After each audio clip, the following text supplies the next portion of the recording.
जोरा विधानसभा के विधानसभा अध्यक्ष, आज सभा का आयोजन बहुजन समाज पार्टी के प्रत्याशी और 5-5 बार के माननीय बहन जी ने आशीर्वाद दिया है, 2 बार के विधायक हैं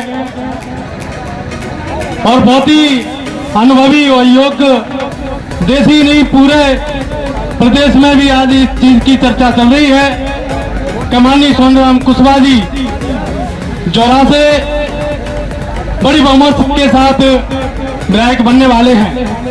ये सभा आयोजन जो की जा रही है, अपनी बात रखने से पहले बहुजन समाज में जन्मे सभी संतों गुरुओं महापुरुषों को नमन करते हुए मेरे सामने मेरे पिता तुल्य बुजुर्ग एवं मेरे हम साथी भाई बहना और हम उम्र साथियों, आज ये लड़ाई मान और सम्मान की है, इसलिए आज हम इकट्ठे हुए हैं।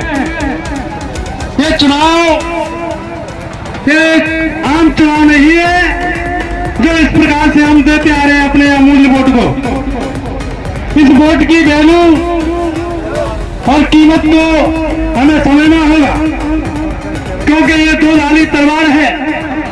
ये 2 धारी तलवार इसलिए कहा जाता है, डॉक्टर बाबा साहब अम्बेडकर कहते थे कि अगर एक साइड हमने डाल दिया तो दुश्मन को मार दिया जाएगा, अगर दूसरी ओर साइड डाल दिया गया तो हम खुद पे मारे जाएंगे। तो साथियों, अब ये समझने की बात है कि ये मूवमेंट है और बहुजन समाज पार्टी ही ऐसा एक मूवमेंट है जो हमारी विचारधारा और हमारी लड़ाई गरीब मजदूर और सर्व समाज की लड़ाई लड़ती आ रही है। माननीय बहन जी ने पूरे देश में इसे अनाउंसमेंट कर दिया है कि आने वाले समय में 2024 में किसी भी प्रकार के कोई भी चुंगल में नहीं फंसना है आपको, क्योंकि भाजपा की भी टीम बताने वाले लोग आपके यहाँ गली गली मोहल्ला में घूमेंगे।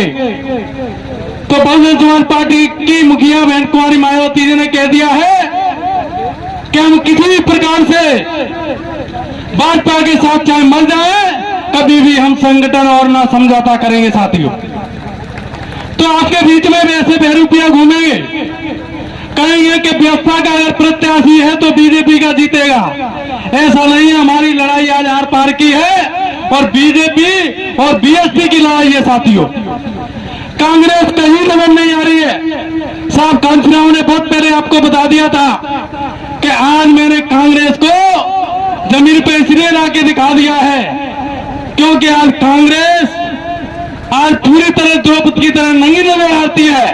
ये मानव साहब कांचीराम की बात है। साथियों, आज हमारा मुकाबला सिर्फ भाजपा से है।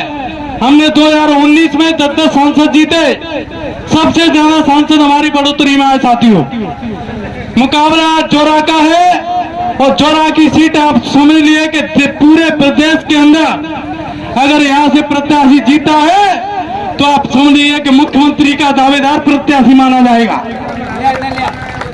ये भी आप समझ लिए कि बहुजन समाज पार्टी के अगर अलावा डाला गया वोट, बीएसपी के अलावा अगर दूसरी जगह डाला गया वोट, तो आप समझ लीजिए कि हम अपने मां बहनों के हाथों पे, गलों पे जो हाथ डलते हैं उनको मजबूत करने वाला माना जाएगा। साथियों, अब आपको समझना है, आपको फैसला करना है कि बहुजन समाज पार्टी के अलावा हमें कहीं अन्य अगर मान सम्मान मिलेगा तो आप सुन लीजिए, सिर्फ स्वार्थ के लिए आप लोग जाएंगे लेकिन सम्मान नहीं मिलेगा मेरे साथियों। इसलिए मैं लास्ट अपनी बात कहना चाहता हूं कि 2023 तो है ही है, लेकिन 24 उससे अमूल्य है। अगर हमने 23 में कांग्रेस को गिरा लिया तो 24 में कांग्रेस हमारे नमस्तक आगे कहेगी कि बहन जी हमसे गठबंधन कर लो, आपको हम प्रधानमंत्री बनाएंगे। इसलिए साथियों, आपको 17 नवंबर को इस बात को ध्यान रखना है। गांव-गांव, गली-गली, मोहल्ला बस्ती में छोटे बच्चे से लेके हर प्रकार के लोगों को समझना चाहिए और जाके कह दीजिए कि आने वाले समय में हाथी के सामने वाला बटन दबाकर सोनराम कुशवाहा जी को विजयी बनाएंगे। साथियों, जय भीम, नमो बुद्धाय, जय कांचीराम।